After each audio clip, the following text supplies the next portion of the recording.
Hi, in this video we take a look at what's in my camera bag.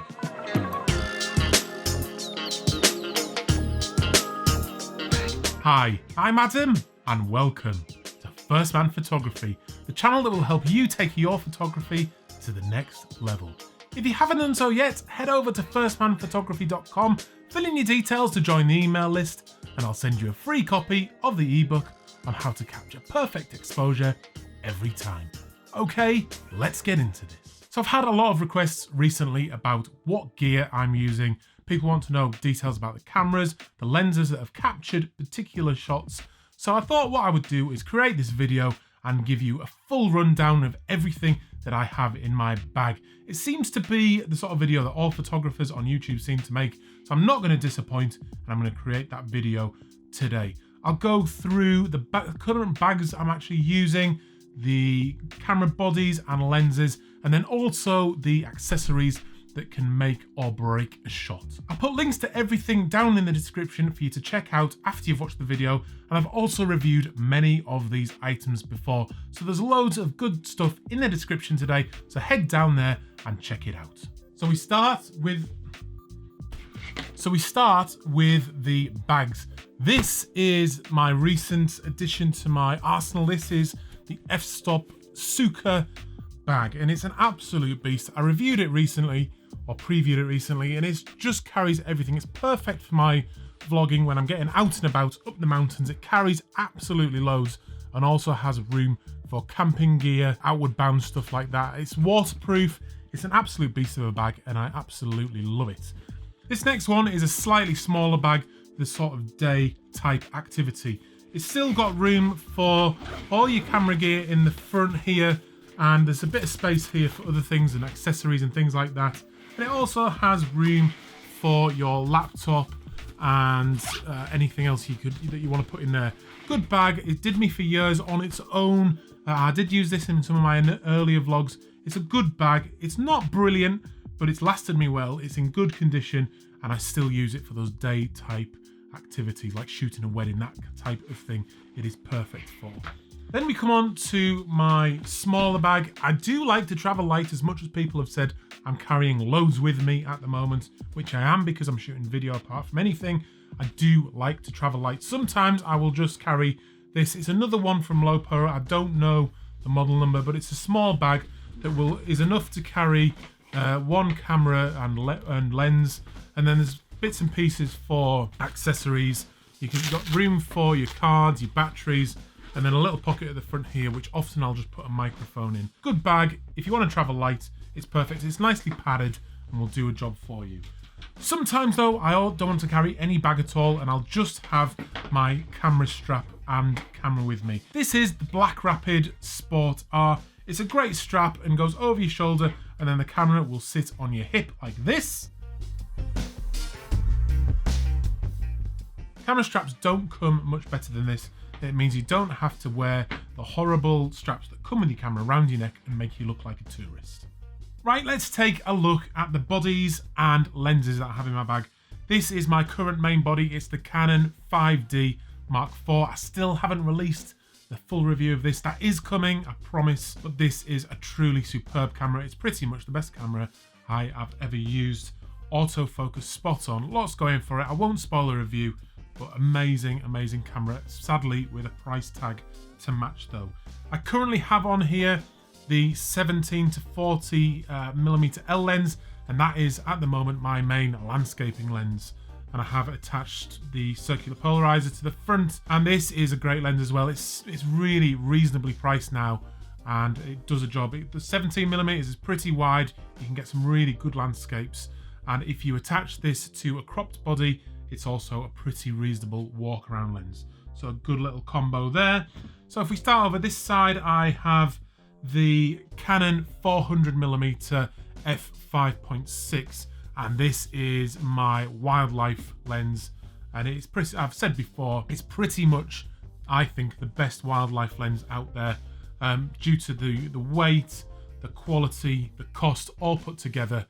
I think this is a truly magnificent lens. It focuses really quickly as well, which makes it ideal for capturing birds in flight. And because of that lightness, you can hold it all day, pan around. I've made a few videos about it before, so you can check them out.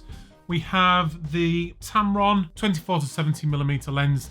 This is a great lens. It's not quite as well built as the Canon lenses, but the quality of it is absolutely brilliant, and it compares well to the 24 to 70 Mark 1, but it's still going to capture great pictures that you're not going to notice the difference between this and the more expensive lens on most occasions. This does, though, however, have the image stabilization, which the Canon versions do not have, and that just makes it superb for video as well. So this spends a massive amount of time on my 5D here for video, for weddings, for things like that, just general shooting as well. This spends a lot of time on the camera. Now we come over to this one here, which is the Canon 100mm L macro lens. Now, as macro lenses go, it doesn't get much better than this. It's also good for portraits, but when it comes to macro, it's got the stabilization that corrects all kinds of movement, left and right, up and down, and backwards and forwards as well, which is the difference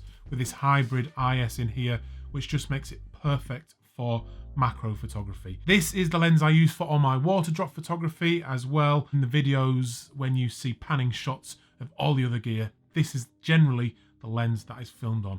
Amazing lens. Again, it's quite expensive, but great lens. If you bought this, you would never ever need to buy a macro lens again. So we come over here and we have the Canon 85mm f1.8. This is, again, another fantastic lens. It's in a similar sort of range to the Canon 50mm f1.4, but it is slightly better quality than that one. It might be a little bit too long if you have a cropped sensor body. The 50mm might be better, but if you do decide to go for this one, it's so nice. The focus, even at 1.8 aperture, never ever seems to miss. The bokeh is beautiful. I've not actually reviewed this one yet. I should do that at some point in the future, but great lens, one of my favorites. Now over to here, we have the Canon 700D. This is my main vlogging camera, and that's what I use it for on the whole. But it's a decent camera, and now you can get it on the second-hand market for around between £300 and £400 in the UK, and that is an absolute bargain. If you're looking to get your first DSLR, then I highly recommend us picking up one of these on the used market. It is an EFS camera, so here we have the 10 to 18mm Canon lens attached to that, the STM one. That's a fairly cheap and cheerful lens, but a nice introduction to wide-angle photography for a reasonable price of around £100. And it's sitting on the Joby Gorilla Pod. But it's a nice little setup for my vlogging, and I use that on pretty much all the vlogs I've filmed so far. Coming across to here is another EFS lens. I used this on one of my vlogs, and it was absolutely brilliant for a lens that is 18 to 135mm. It has a massive range, but the quality is excellent. If you're looking to just have one lens with your EFS camera, then I can highly recommend that for a reasonable cost combined with that camera. If we come back to the 700D, I'll just go ahead and switch that on and start recording, and I will show you the camera that's filming this video, and that is my 5D Mark II. I got rid of the 5D Mark III when I upgraded to the Mark IV, but I held on to the 5D Mark II, and that films a lot of these videos, and that currently has the Sigma 35mm attached to it, and that is a great lens. Again, those art lenses from Sigma are absolutely brilliant, and really Canon and Nikon should be worried, and Sony as well should be worried about what Sigma are doing, because that 35mm that's filming all these videos when I'm in the studio is a really great lens, and it's perfect for sort of walk around street photography as well. That 5D Mark II, I absolutely love it. I've been through hell and back with that camera, and it's always come good for me. So that's the lens and bodies. Let's move on to the accessories. Okay, so these are my accessories. These can make the difference between a successful shoot, well captured shots, and then nothing at all. An example of that is the tripod. In a lot of circumstances, especially if you're shooting landscape photography, a tripod is an absolute must. This is the Manfrotto B3 travel tripod. Absolutely brilliant. I've been using this a lot. It's small, it's light, but it's also very stable and goes to pretty much the size of a full-size tripod. I've actually stopped taking my full-size tripod, which the camera that you're looking at me on, that's sat, the 5D Mark II is sat on the Manfrotto 055. And that's, again, superb tripod, but it's heavy, it's big. But if you need that solid, stable base, then that is the one to take.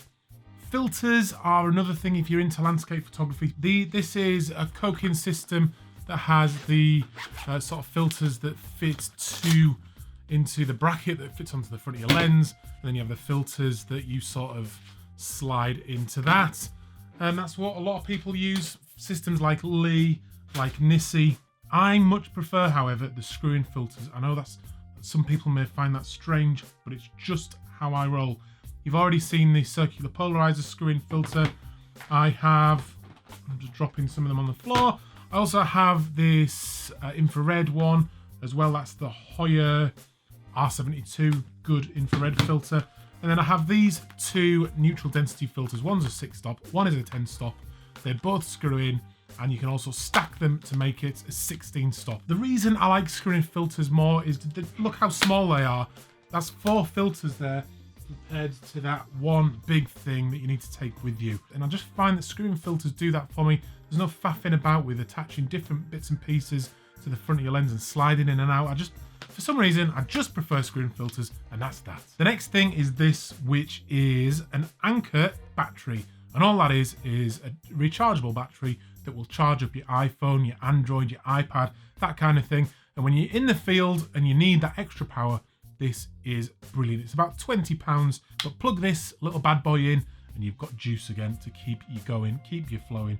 And that has saved me quite a few times. Card reader, straightforward. You're going to need one, especially if you're shooting compact flash. Then the shutter release cable here, very cheap piece of kit that will let you use the bulb mode on your camera. Perfect if you're shooting long exposures. No reason to not buy one of them. They're so cheap. And then a stack of spare batteries and cards. Don't scrimp on your cards. Buy decent ones, the best you can afford, because they're storing all your pictures at the end of the day.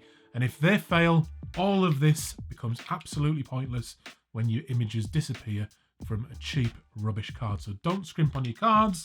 And then we have my flash. This is the Canon Speedlight 430 EX Mark II. Very straightforward. A flash is a flash. It produces light. I don't find I need one any bigger than this in the majority of circumstances that I'm shooting in. You don't need to spend a lot on flashes if you don't want to. You can get some very cheap secondhand ones on eBay. They might be manual. They might not have the through the lens automatic mode, but for your external flashes, that isn't always necessary. But a flash is a flash. It produces light, and they all pretty much do the same thing. A nice little tip at the end here is a reflector, and this is kind of a travel reflector, which can just sometimes take your portrait photography to the next level very simply. So if you're just taking a headshot of someone, just get them to hold this, and then the light will be reflected up at their face, lighting around this area, and it just provides a nice flattering light for your headshot. Give it a try. You'll be amazed at the difference it makes. Again, these are very, very cheap to buy. Okay, so I hope you enjoyed that. Please give the video the thumbs up if you did. I'd love you to leave a comment down below to let me know some of the stuff that's in your bag.